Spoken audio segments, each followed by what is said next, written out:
Greetings. My name is Chielo, Chielo Israel, and I would like to first start off by saying that I want to give all honor and praise to the ancestors, to the Holy Mother, to the Father, to the Holy Galactical Council of Elders, and the guardians and the watchers of the universe. I am here because I have been sent to bring a message to the star children in these times concerning our future, concerning the things, the problems that plague us as a Nubian race of people. If you would look at the flyer that I have, it states on there that where there is no spiritual law, there is no order. Where order and accountability are compromised, all will be enslaved by the lawless. It also states there are a lot of ways that we as a people can get out of balance. You can get out of balance by too much talking and thinking and not enough acting. This is the things that we're going to be addressing here, that we're out of balance as a people and some of the reasons why we're out of balance. First of all, I want to deal with the violation of law, to give you a description of what law is and what law isn't. Many people may think that they're under the impression that we've been under law down here, but you have to realize that if disorder and chaos is upon the planet, that can only be present because there is no law being applied. So I'm going to have to describe what law is and what it's not, according to how the universe dictates what is law.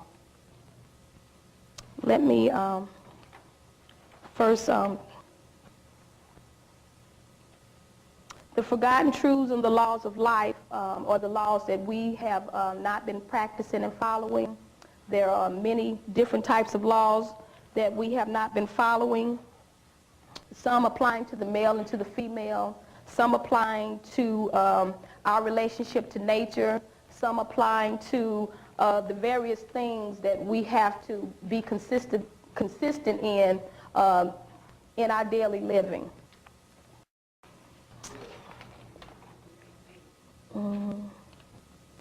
The universe says that the wages of violating law is death. That's something similar to what the Bible states, the wages of sin is death, but basically it is the wages of violating law is death. Sin is a violation of law. So when you violate law, that's the reason why you have to face death. Death is basically it's a balancing,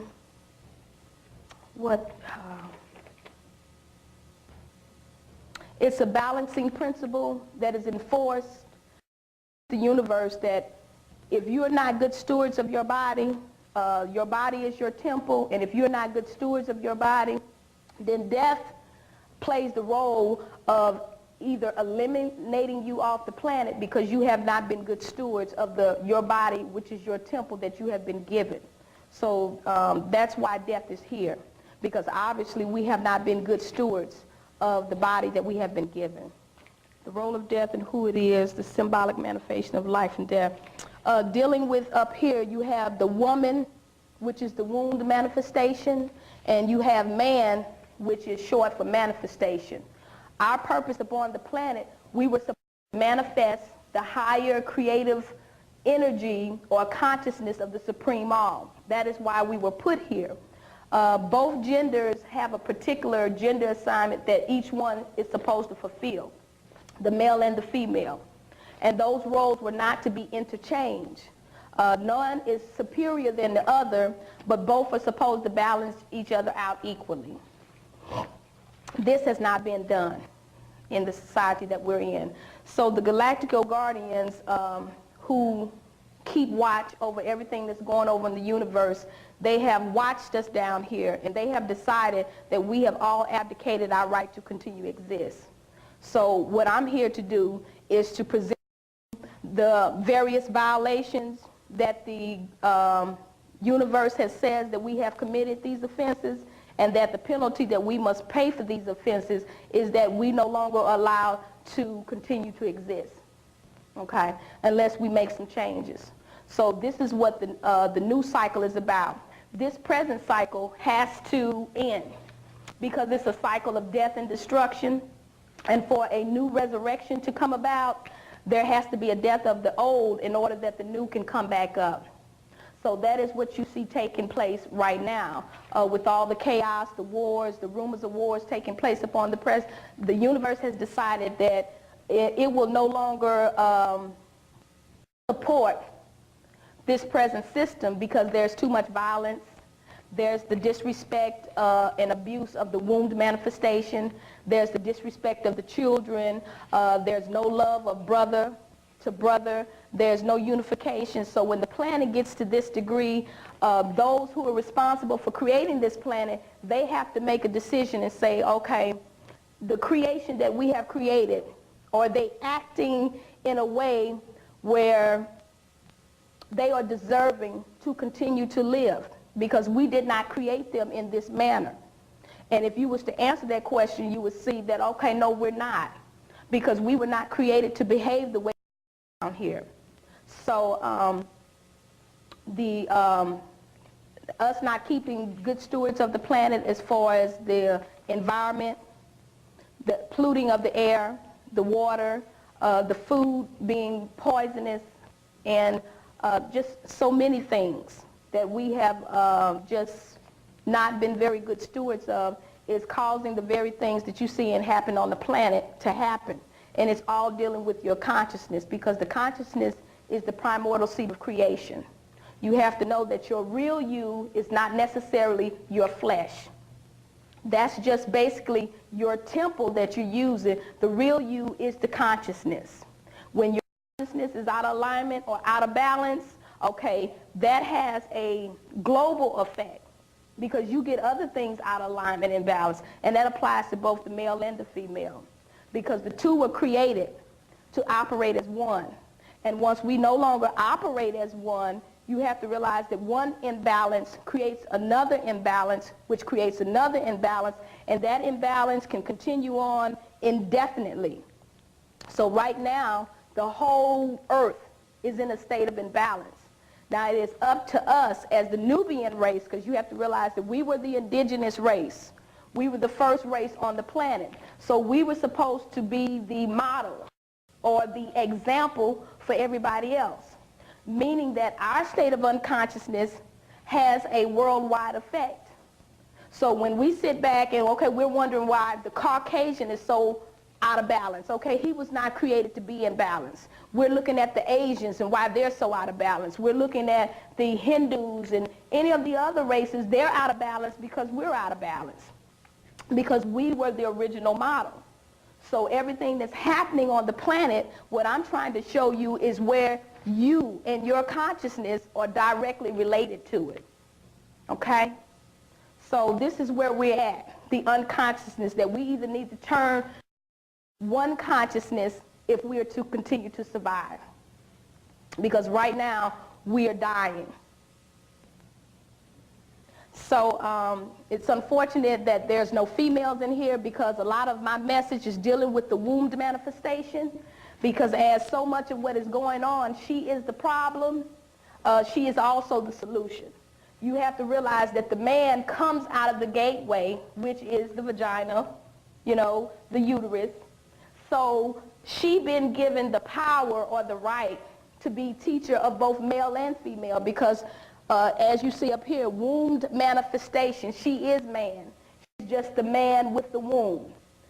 It was corrupted into woman, but it's really pronounced woman, woman, womb manifestation. So if I just called you manifestation every day, they shorten that, and so you're now known as man. You know, what's up, man? How you doing? Okay.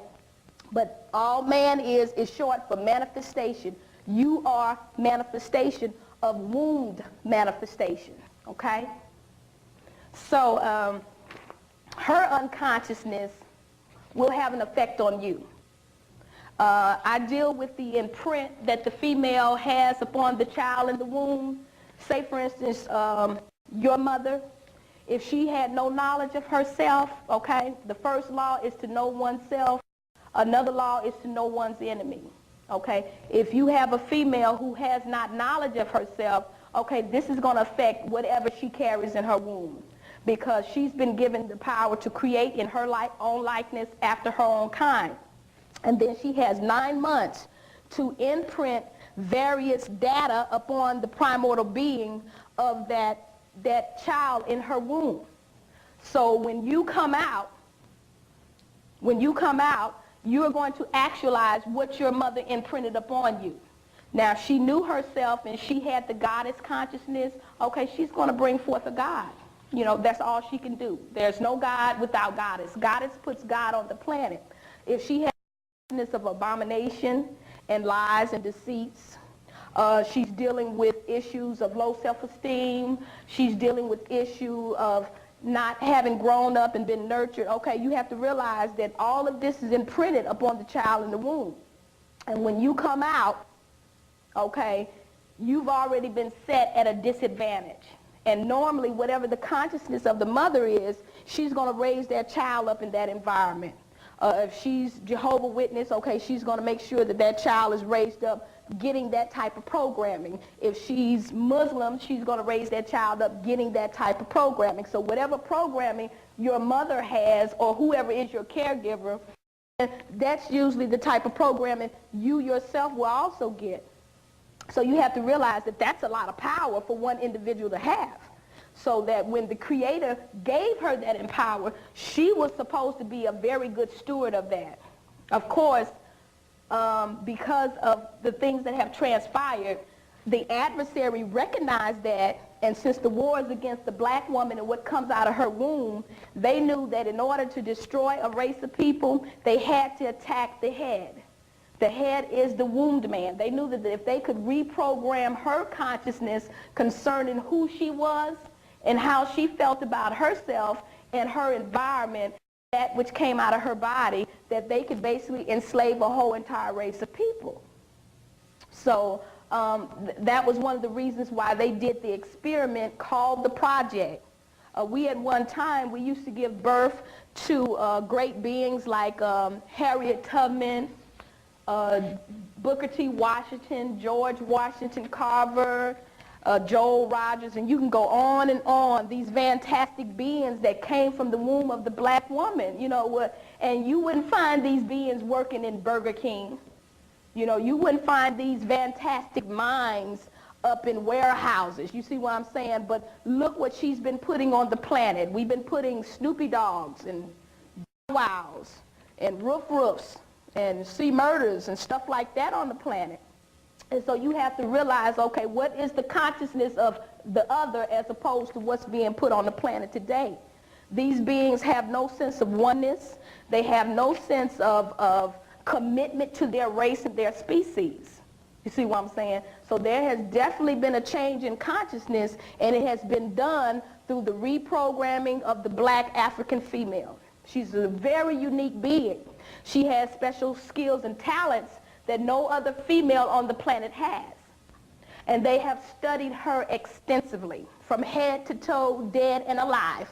There's nothing that they don't know about us. So they know that she's different. And they have created things to attack her, whether it's from a atomic biogenetic level, whether it's from an emotional or spiritual level, everything that you deal with, they have come up with something to try to enslave you physically and mentally. And they did it first with her by changing her consciousness about herself, you know. And so religion is a very powerful tool, that they use a lot of religion to control the minds of people. So we have to analyze basically where the problems that plague us, where they began. You know what I'm saying? We have to know, okay, looking at where we're at today, how did we get here? You know, how did we get to the point of where we're at today? What went wrong? Was it my fault? Was it your fault? Whose fault was it? And if you ask yourself that question, you have to realize that we all are to blame. That some mistakes that our ancestors made, we're still making those same mistakes today. So you have to realize that everything on the planet has an adversary because the planet deals in polarities. There's good, there has to be bad, there's life, there's death, there's night, there's day. These are polarities. They're just the different polarities that we all are supposed to know. If I was to ask you, well, what is supreme love? You couldn't possibly describe to me what supreme love is unless you know the opposite of it, which is supreme hate. So you see, you need to know both of those polarities because you really can't know one without the other. If you lived on the planet and it was just men and somebody said, hey, you seen a woman? Well, you couldn't know what a woman was if you never saw one, so it's necessary to see the opposite of man, which is womb manifestation, okay? So I'm just trying to make the point that how we need both of those different polarities to really know how we're to operate and what it is, the different things down here in our environment that we're supposed to be aware of. The main teacher, a child learns outside of itself. You have to realize that all learning initially starts externally, meaning that whoever's given the responsibility to teach you, they have a lot of power. Now they can either take that power and do good things with it, or they can take that power and do bad things with it. They can either be a deterrent to you or they can be helpful to you. It's just depending. So a lot of times we look at how we've turned out and we think that we messed ourselves up. No, you didn't mess yourself up. We didn't mess ourselves up. Because we have to look back to where we come from, and they had a powerful role in us turning out to be what we are. Whether that's good or bad, agreeable or disagreeable, that's not for me to decide. You can decide that within inside yourself. Okay? But it's just, I can't stress enough the role of the womb manifestation. So what have you got? You've got the nigger woman out front and the man behind and scared. This is a perfect situation for sound sleep and economics. This is what they said, that once they completed this process, we can sleep soundly now. We don't have to stand over them with the whip. You know, we don't have to stand over them anymore and make them do. We've set in motion where they're going to do it already. See, the female, the manifestation, the womb manifestation, she's going to do our work for us now. Before the breaking process, we had to be alertly on guard at all times. Now we can sleep soundly, for out of frozen fear, his woman stands guard for us. See, the black woman stands guard. See, she the one keeps this system going, and yet she benefits the least. she benefits the least. She's working, she's toiling, her talents and gifts. Everywhere you see her, she's busy doing for others. But then when it comes time to use those same talents and gifts for her and her offspring, she's too tired. You know, we tired. Ain't been sucked dry of all our gifts, okay? See, and this is what they wanted. Okay, now we can sleep soundly, for out of frozen fear, his woman stands guard for us. He cannot get past her infant slave process. He is a good tool, now ready to be tied to the horse at a tender age. They liken this process to the same process as if you broke a horse, animal breaking, animal breeding. This is, you know, how they figure, like, well, if you can do it with animals, you can do it with the human animal. So this is how they came up with this concept. It says by the time a nigger boy reaches the age of 16, he is soundly broken in and ready for life's sound and efficient work and the reproduction of a unit of good labor force. So their whole agenda was to make sure that this cycle was perpetuated so that they would have a perpetual force of labor that would obediently do everything that they wanted them to do. So this is very interesting. You know, this is very interesting that someone would come up with this information, you know.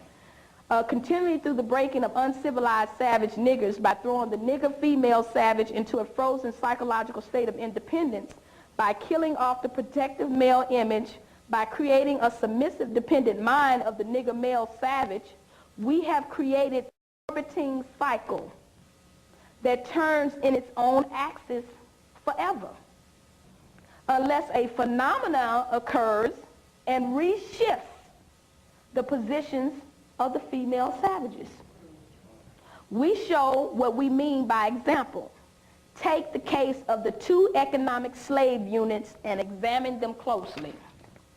So what they're going to tell you now is about the Negro marriage unit. They say we breed 2 nigger males with 2 nigger females. Then we take the nigger males from them and keep them moving and working. Okay, they've divided them. Say the one nigger female bear a nigger female and the other bears a nigger male. So she's children now. One a female, one a male. Both nigger females being without the influence of the nigger image, frozen with an independent psychology, will raise their offspring into reverse positions. So what you're seeing is how the imbalance was set in place.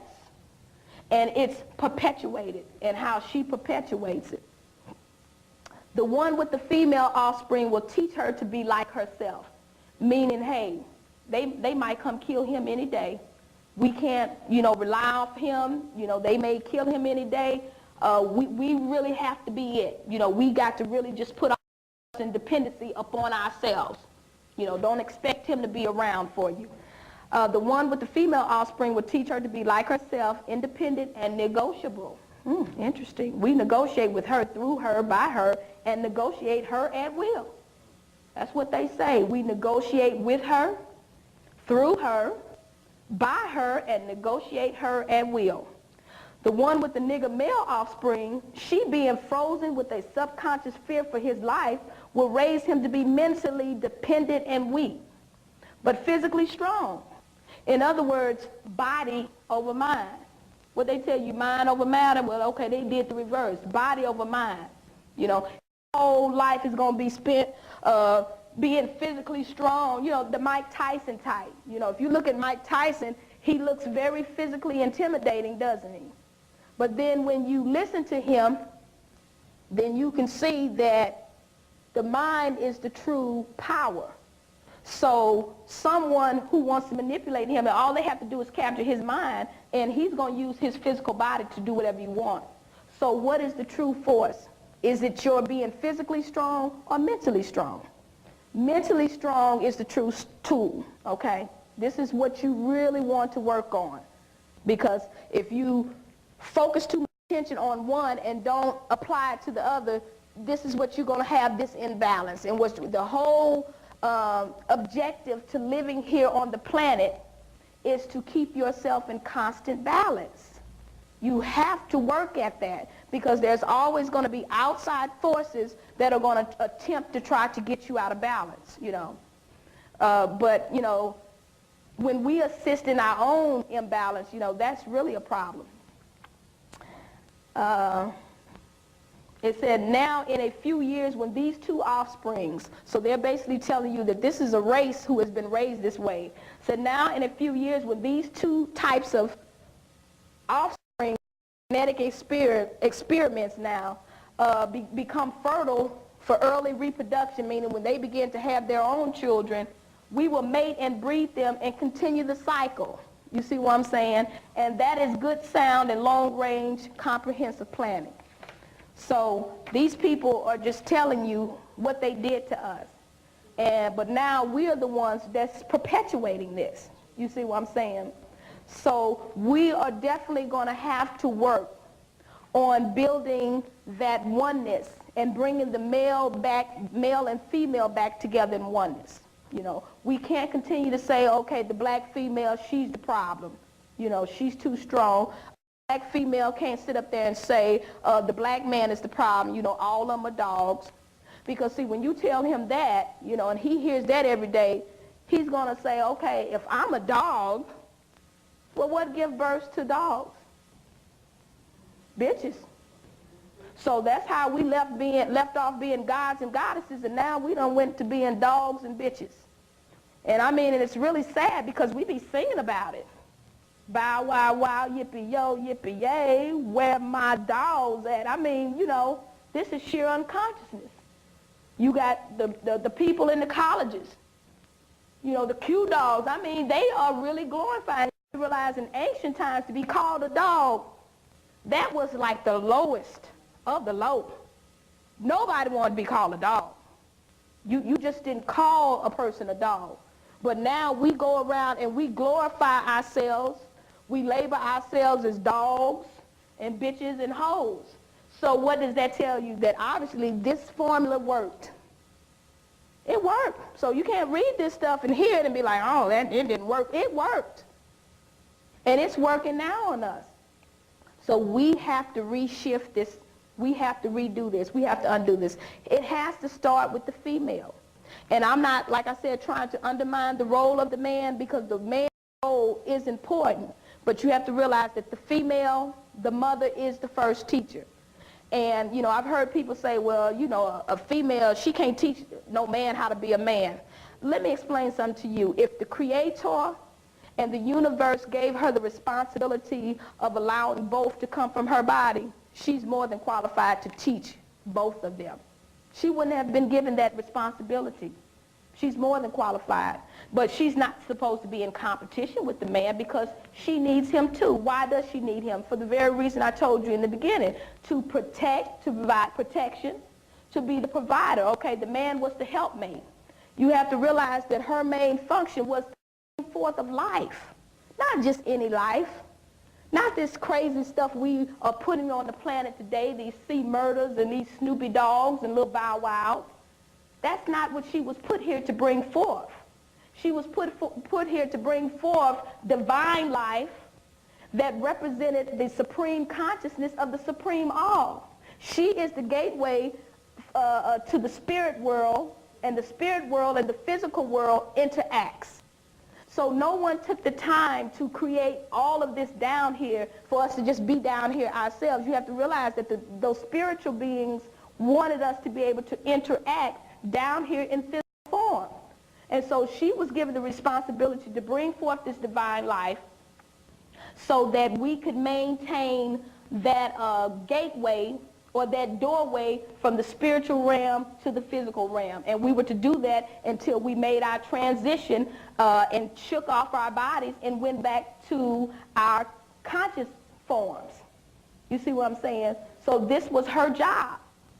But of course, like I said, there's always an enemy. Everything down here has an enemy. And just like you're supposed to know yourself, you're supposed to know your enemy. So when you're down here talking about, I ain't got no enemies, even the ant got an enemy. You can go out in the jungle and every animal out there knows it has an enemy, and when it sees its enemy, it knows it's its enemy. We're the only ones down here that act like we don't have no enemy, because we've been full of all this Jesus doctrine, talking about, you know, Jesus is on my side and, you know, Allah's on my side. But does that mean you don't have an enemy no more? That don't mean you had, obviously Jesus had some enemy. He ain't here. Look what they did to him. He recognized he had an enemy, so what makes you think that after he was murdered, you ain't got no enemy? You're supposed to know your enemy. You know, and you don't supposed to be loving your enemy. They talking about love your enemy as yourself. Don't you know to love your enemy, you have to hate yourself? You really, really have to hate yourself to love your enemy. And you have to know that that's a violation of law. That is a violation of the universal laws to love something more than you love your own life. For a mother to love somebody else's child more than she loves her own children. It's just madness. That's just madness. So you have to realize that the man was the helpmate. That while the woman was bringing forth life, she was given the power to create in her own likeness, her own kind. Okay, what does that mean? What does that mean to create in your own likeness after your own kind? Well, that means that I have certain eggs in my body. And every month, these eggs are passed through my body. That's what you call a menstrual cycle. That means that your body doesn't keep them. They are renewed every month. The ones that are not used, they are passed from the body. Now, my eggs can only make a me. My eggs is not going to make a you. See what I'm saying? So when you talk about a Caucasian woman's eggs can only make a her. An Asian woman's eggs can only make whatever she is. So we don't all have the same creator. See, you start off as a little clot, a little tiny clot. The egg, it's red. It's like a little clot. And in the womb, you are formed, okay? And you take on all the characteristics that you sit there with today. You started off as that little bitty egg. So I can only recreate in my own likeness after my own kind. Whether I put myself on the planet as a male or a female, it's still me. My son back there, who is he? He's me. That's not a separate person, that's me. That's one manifestation of myself that I have put up on the one. Now my job was to recreate myself as many times as I could, whether it's 10 times, 15 times, because it is your children that allows your name to live on forever.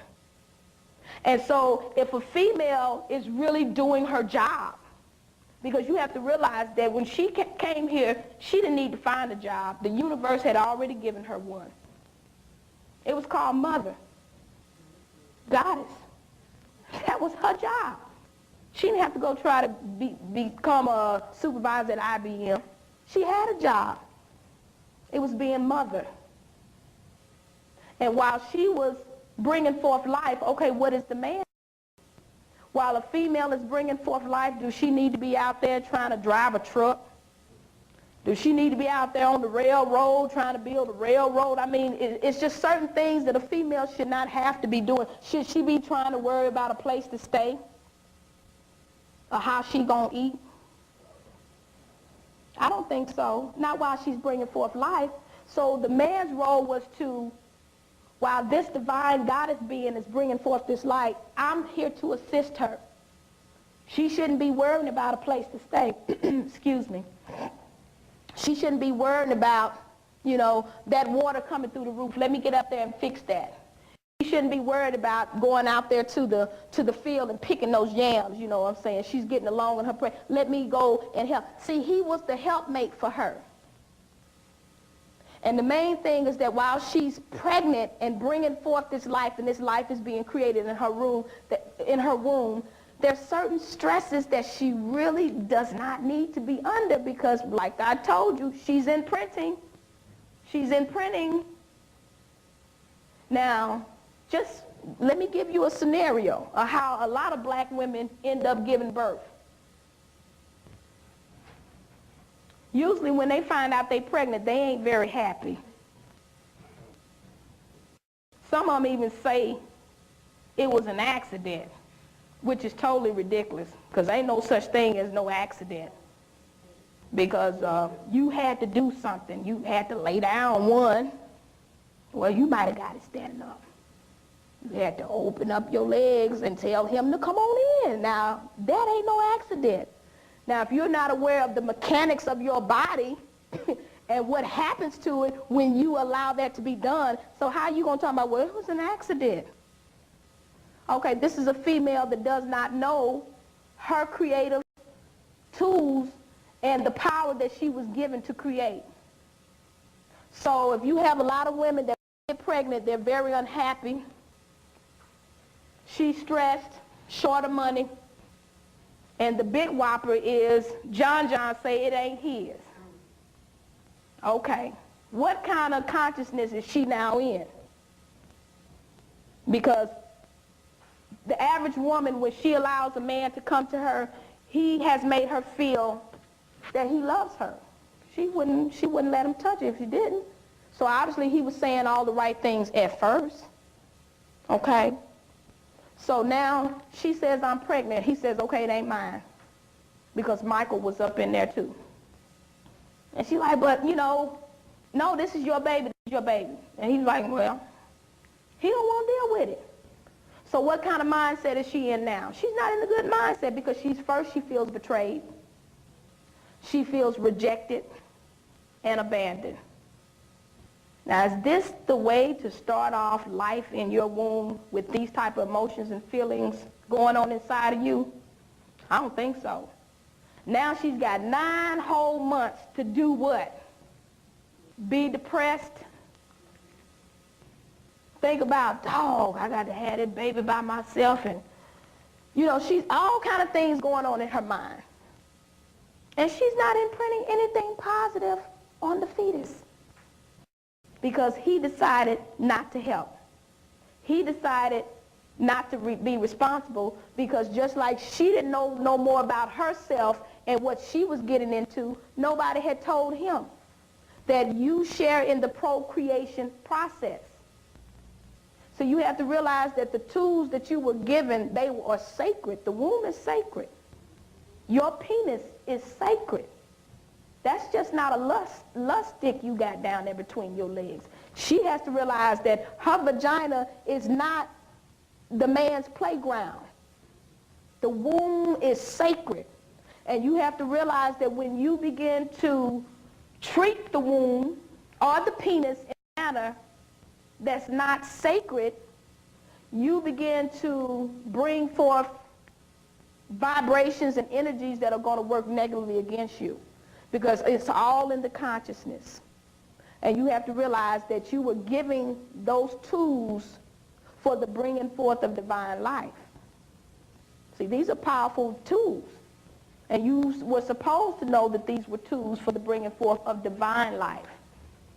Okay, so you have a female now, she's bringing a child, she's depressed, low self-esteem, John done left her, and she has to bring this child up on the planet by herself. And she feels betrayed and abandoned, so she's going to scar a long time. She's probably going to dump that on all the rest of the men that she have to deal with. We call that baggage. But what I'm trying to show you is what this does to the child in the womb. Because what she now has placed this child at a disadvantage because she didn't put anything positive on the primordial being of that fetus. So when a child comes out, he's like all shy and depressed, low self-esteem. Where did they get that from? Where did they get that from? They got a song that says she got it from her mama. But see, you have to know that it works both ways. He can get it from his mama too. See, get it from the mama. A female on the other hand, just let's take white folks when they get ready to have a baby. Don't they talk it all? Oh, darling, it's time for us to have a baby. And they go fix the room all up. They just really plan. They're very excited. They fix the room and get the right color, and they go back, and he's right there with her. I mean, just constantly supporting her. Just doing everything together. She's not stressed. She's not feeling abandoned and rejected. You see what I'm saying? And he's just waiting on her hand and foot. And then when she has the baby, he's right there, just doing all the right thing. And then the white children come on the planet with more than enough self-esteem. They just over self-esteem. You have to know, okay, this started in the womb. This started in the womb because, see, once you started in the womb, you make the process for the child more simpler. There's a story in this book called the Bible, and I'm not going to get in today what this book really is, the book of Babel, but there's an interesting story in here about two females called Mary and Martha. And if you notice that an angel came to them and told them, okay, this is what type of child you're bringing on the planet.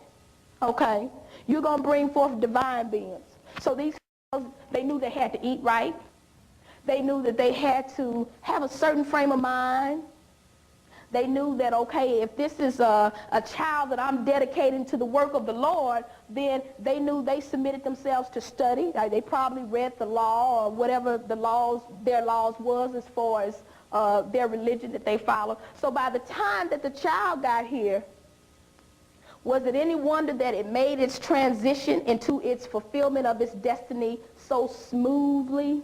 You see what I'm saying? You see how when the mother is in balance and she knows what role she fulfills, how it's passed on to the child. And that transition is so smooth. But the same way, the opposite can happen. You can send a child through a lot of turmoil. Me personally, I didn't know my mother or my father. So a lot of what I had to learn on my own. But if I'd had that assistance early on, you see what I'm saying? There's no telling where I could have been. So you have to realize that your role is so, so very significant and important. And that when you abuse those roles, then you hurt whatever comes through you. And that's what I want the men to know, that your job is to be that helpmate and that support for the female. The female, if she feels like, oh, I'm superior to you because I got, you know, that down there. Well, see, her superiority ain't because she got that down there. Her superiority is in her ability to bring forth life. That's it. You know, you can have that down there and be abusing it, you know, in a very profane and corrupt way like you see a lot of sisters doing today.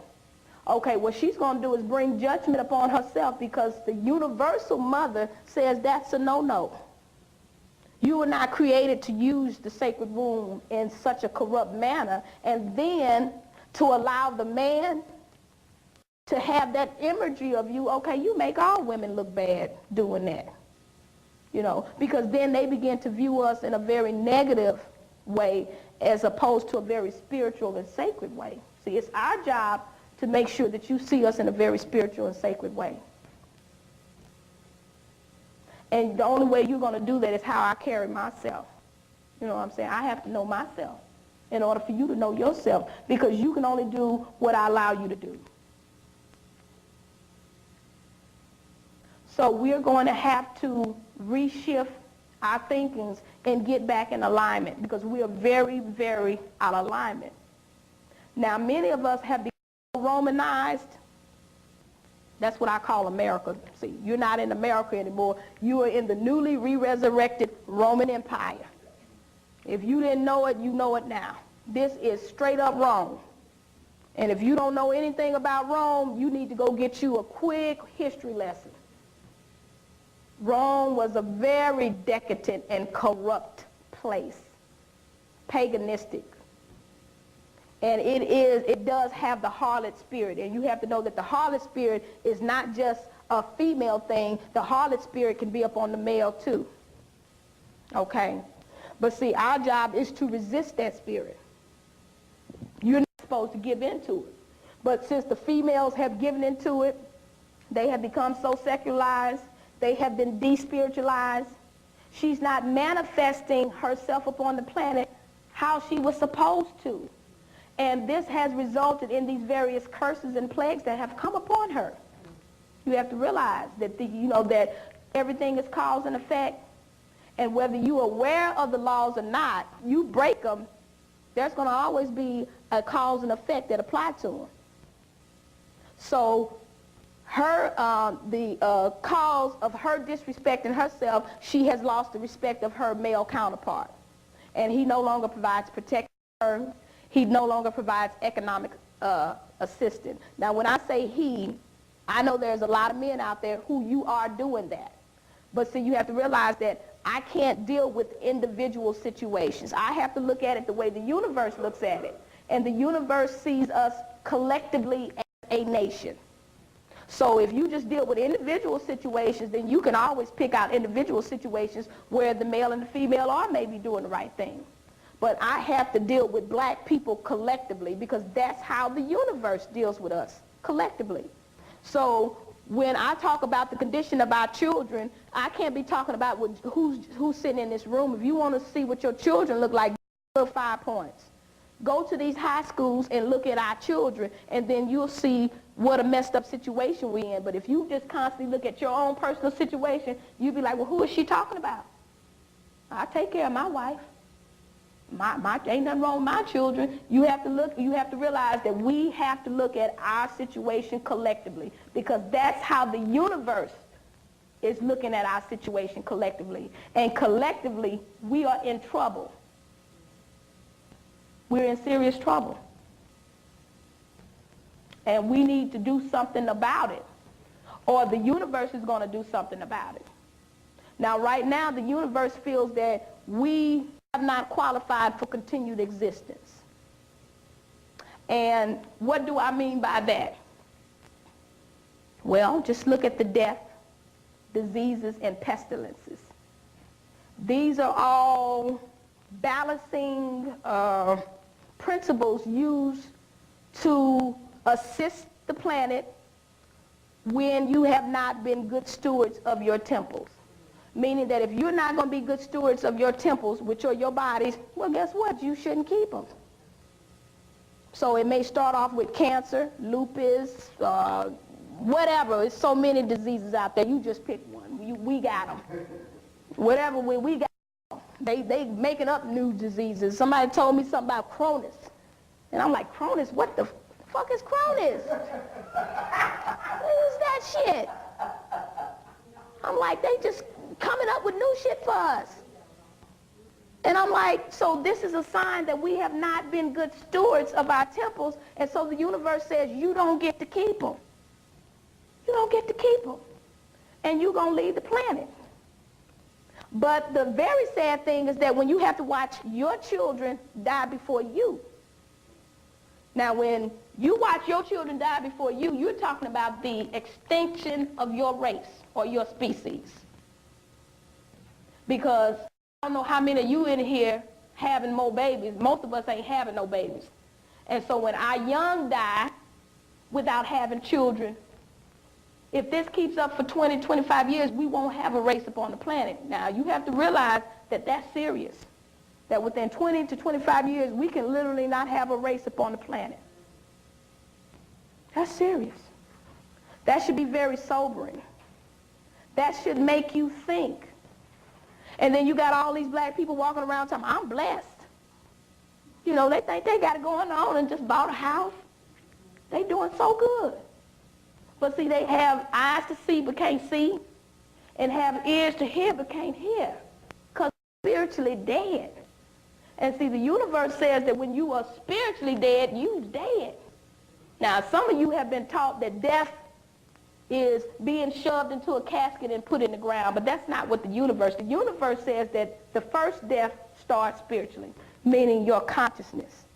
When you have lost all consciousness of truth, all consciousness of what your purpose on the planet is supposed to be, the universe says you're dead. That means the ancestors can't talk to you.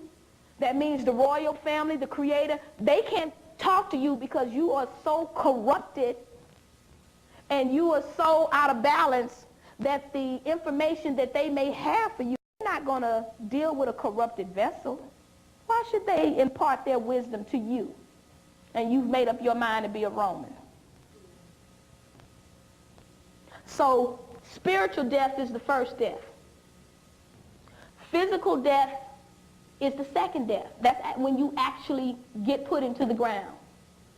And the next death is where your consciousness or your soul goes back to where it went to, and now you have to be judged. And that judgment process will determine, okay, do you qualify to continue to exist or not? So that's where we're at now. And the universe says that everybody here is spiritually dead, and that we're all out of balance. Now, some people may disagree with that, like, I ain't out of balance. Well, you are. The earth herself is out of balance. And it is the earth that sustains all life upon the planet. So if the earth herself is out of balance, you have to be out of balance too. You got to be out of balance too. And she's out of balance.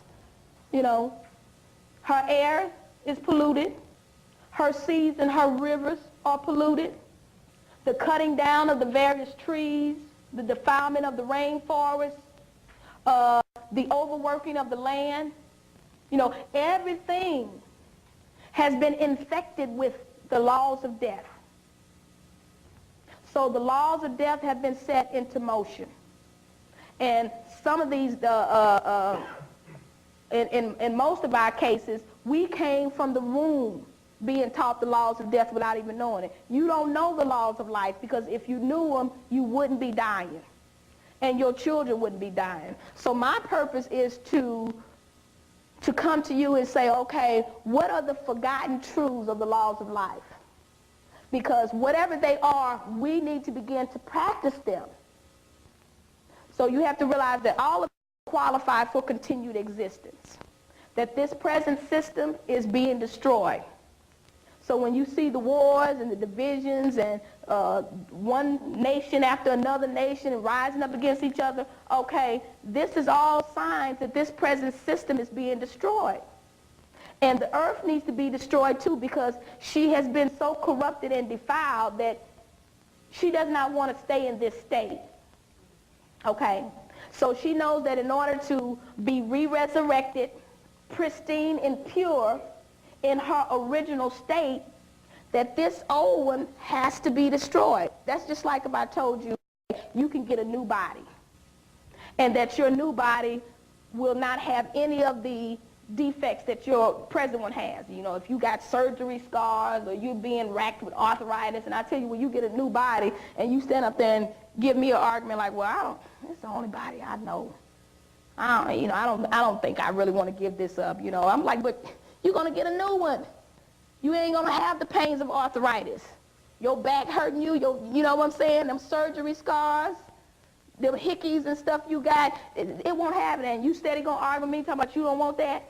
Well, the earth is the same way. She wants her new self, how it originally was. But she knows that the old has to destroy so that she can come back what? New and improved. And that's the same way with you. So the people who are working to energize this present system, and you're steady trying to support this present system when the universe says it got to go.